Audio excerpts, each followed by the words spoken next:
Estas son las noticias de Venezuela. Ayer se dio a conocer el resultado de la encuesta en COVID 2019-2020 y los resultados son patéticos. Vamos a tener una buena conversación al respecto con uno de sus artífices, el sociólogo Luis Pedro España. En la mañana de hoy, los diarios que logramos abrir de Venezuela, virtuales o en papel, le hacen alguna mención en su primera página. El diario 2001, según Encovi, baja la población y aumenta la pobreza. Según el diario El Universal, 79,3% no tiene cómo cubrir el costo total de la canasta de alimentos. El sector manufacturero redujo a la mitad su generación de empleo. Según los resultados de la Encuesta Nacional de Condiciones de Vida en COVID 2019-2020, actualmente el 44% de la población está inactiva laboralmente, en donde la mayoría se ha dedicado a las labores del hogar, lo que arroja como resultado que el 96,3% de los hogares venezolanos son pobres desde el punto de vista de ingreso y el 79,3% de la población no tiene cómo cubrir la canasta de alimentos. Cuando usted está hablando de que un país es pobre 96,3%, es porque es un país que ya está en la miseria. Leo esta cita textual: el aumento de la pobreza en Venezuela no se trata de desigualdad, sino de la caída de la economía. No hay riqueza que repartir. El proceso hiperinflacionario también ha impactado los ingresos de la población, cuando se observa que el promedio de ingresos de la población es de 0,7 centavos de dólar, dijo el sociólogo Luis Pedro España. En el diario El Nacional destacan esta noticia: venezolanos nacidos entre el 2015 y el 2020 vivirán 3,7 años menos. Se ha reducido la expectativa de vida, se ha reducido el tamaño de los venezolanos. Venezuela ha dejado de ser un país de tipo suramericano para asimilarse a los más pobres de África.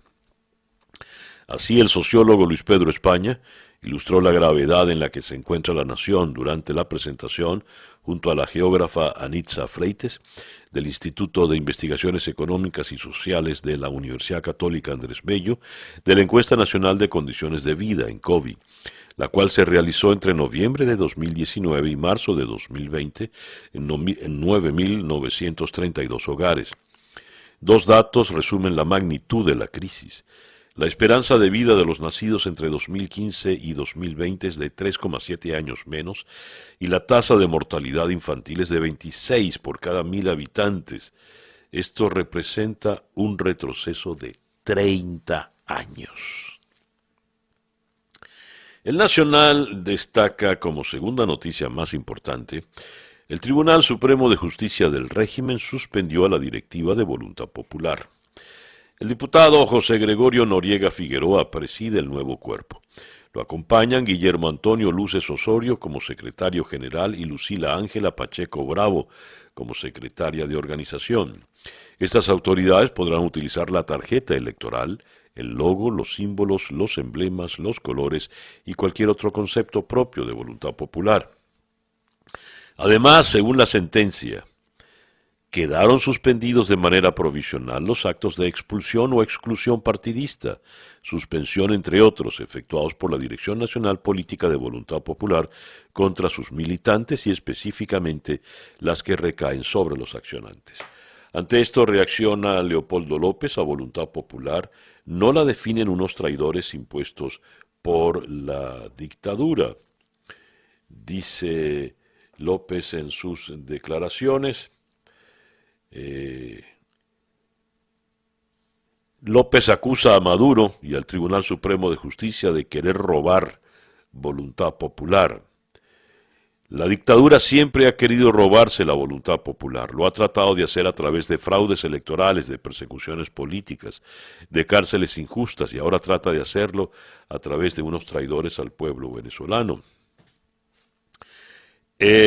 Por otra parte, la noticia puntual dice: el Tribunal Supremo de Justicia intervino al partido Voluntad Popular y nombró su nueva junta directiva. Es el tercer partido y con lo que ocurre en la misma medida. Ya lo hicieron con Primero Justicia, ya lo hicieron con Acción Democrática y ahora toca Voluntad Popular.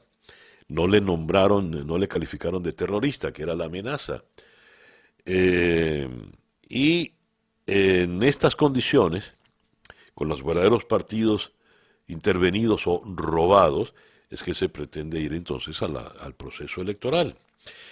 Y hablando del proceso electoral, sobre las polémicas declaraciones de Vladimir Padrino López, en el sentido de que la oposición nunca gobernaría, con lo cual hasta Luis Fuenmayor Toro, del nuevo Consejo Nacional Electoral, le humilló, le reclamó, le dijo: usted no puede ser tan bruto.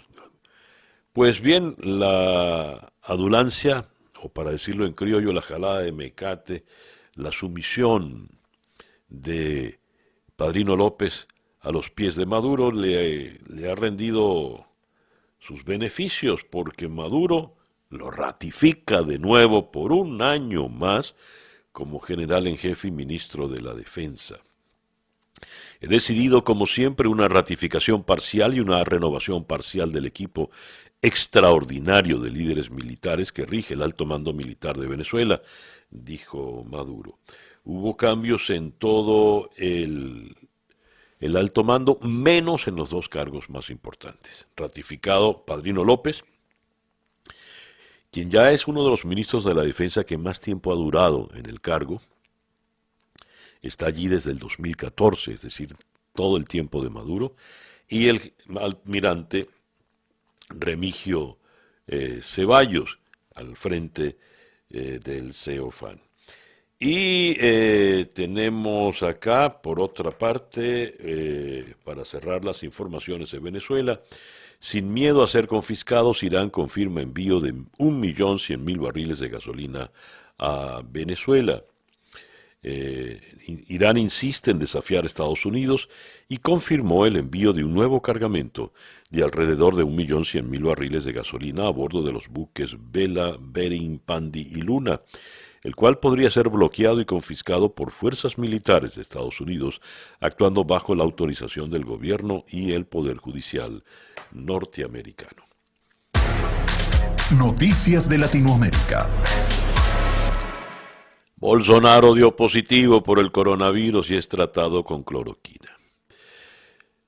En lo que terminó la gripeciña. El presidente de Brasil, uno de los más escépticos sobre la gravedad de la pandemia, confirmó estar infectado por el COVID-19 y aunque declaró sentirse perfectamente bien, permanecerá en cuarentena pero seguirá despachando mediante videoconferencias. El presidente, de 65 años y uno de los más escépticos del mundo sobre la gravedad del coronavirus, informó que dio positivo. Por otra parte, el gobierno del Brasil investigará a un periodista por una polémica columna contra Bolsonaro. El ministro de Justicia, André Mendonça, ordenó a la Policía Federal investigar al periodista Hélio Schwartzman por una columna de opinión pública en el diario Folha de Sao Paulo, en el que desea la muerte del presidente Bolsonaro. Caramba. Cuba comenzará con efecto inmediato a cobrar los permisos para sobrevolar su territorio a pilotos privados en aeronaves ligeras.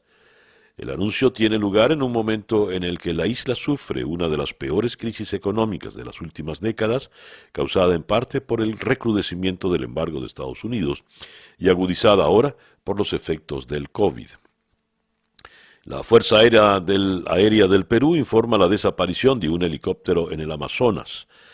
La Fuerza Aérea del Perú informó hoy, miércoles, a través de un comunicado, que un helicóptero de la Fuerza Aérea se encuentra desaparecido.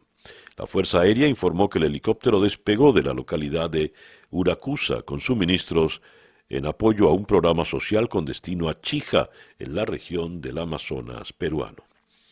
En Colombia, Duque exige liberación de secuestrados frente a la propuesta del ELN. Ante planteamiento de alto al fuego temporal por parte de la guerrilla, el presidente les pide fin a sus actos criminales. El presidente Duque, en su cuenta de Twitter, dio la negativa y afirmó que su gobierno nunca dejará de cumplir el deber constitucional de enfrentar la criminalidad en todo el territorio. Esto en un mensaje en el cual le respondió casi de manera inmediata al comunicado del ELN difundido este martes, en el que proponen al gobierno un cese al fuego bilateral por 90 días ante la pandemia del nuevo coronavirus. Hay una noticia que publica el diario El Tiempo, que me voy a limitar, por razones de prudencia, a solo el titular. Es muy penoso y doloroso para los venezolanos. El Tiempo nos dice: suicidios de venezolanos este año se acercan al total de los del 2019 en Colombia. Y tenemos en otras informaciones, los casos de coronavirus en América Latina superan ya los 3 millones y nos estamos convirtiendo pues en el epicentro de todo de la pandemia en el mundo. Para el presidente Fernández, en la Argentina estamos pasando el pico de contagios y los expertos piden cautela. Escuchas Día a Día con César Miguel Rondón. Vamos a comenzar en Washington con el periodista Rafael Salido de La Voz de América, a propósito de las informaciones más importantes con Estados Unidos. El presidente Trump se va a reunir hoy, va a recibir a Andrés Manuel López Obrador. Además, ha decidido mantener en firme su retirada de la Organización Mundial de la Salud. El discurso para la retirada tiene muchos visos electorales. Además, ha anunciado que viajará el viernes a Florida, a Doral concretamente, para ir al Comando Sur, a entrevistarse con el almirante Craig Fowler para hablar de la lucha contra el narcotráfico en el Caribe y América del Sur. Y para muchos esto tiene que ver directamente con el caso venezolano. Según una nota leo acá, el mandatario quiere retener el voto de los estadounidenses de origen cubano y venezolano, por lo que es posible que aproveche su visita para reiterar su oposición al gobierno de Nicolás Maduro y a lo mejor hace algún anuncio puntual al respecto. De Washington vamos a ir a la ciudad de Quito, donde está el periodista Jean-Paul Bardellini. El vicepresidente del Ecuador, Otto Sonnenholzner, renuncia 320 días antes de que finalice su periodo. Es el tercer vicepresidente de Ecuador que renuncia en 3 años. Renunció sin precisar los motivos en momentos en que el país se prepara para elecciones generales en febrero, en las que él, asoman, podría ser candidato. Y de Quito vamos a ir a La Paz para conversar con el politólogo boliviano Marcelo Arequipa. La Comisión Interamericana de Derechos Humanos llama a Bolivia a garantizar los derechos humanos tras la represión en las protestas.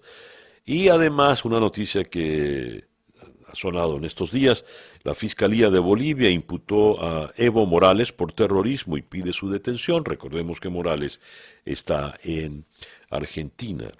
De La Paz vamos a ir a Caracas para conversar con la doctora Colette Capriles a propósito de la situación política venezolana, la intervención, el robo por parte del régimen vía TSJ de Voluntad Popular, siguiendo la línea de Acción Democrática y Primero Justicia. ¿Cuál es el panorama frente a unas nuevas elecciones parlamentarias? Las declaraciones del ahora ratificado ministro de la Defensa, Padrino López, etcétera, etcétera. De Caracas vamos a ir hasta Ciudad de México para conversar con el periodista Alberto Rueda. ¿Qué se dice del viaje de AMLO, del presidente López Obrador, a México? Ya sabemos, había sido muy criticado en los días previos, pero ya estamos prácticamente allí. Y tenemos además una entrevista, una conversación muy, muy importante con Luis Pedro España, uno de los cerebros, de los responsables del estudio en COVID, la encuesta en COVID, que nos deja unos datos sencillamente escalofriantes. Esa pues nuestra agenda para el día de hoy, miércoles 8 de julio, en Día a Día.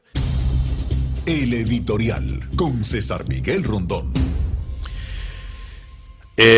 A comienzos de los años 80, finales de los 70 y 80, Venezuela vivía una bonanza importante. Los precios del petróleo escalaban, la OPEP era una institución que regía la economía mundial y Venezuela era fundamental dentro de la OPEP.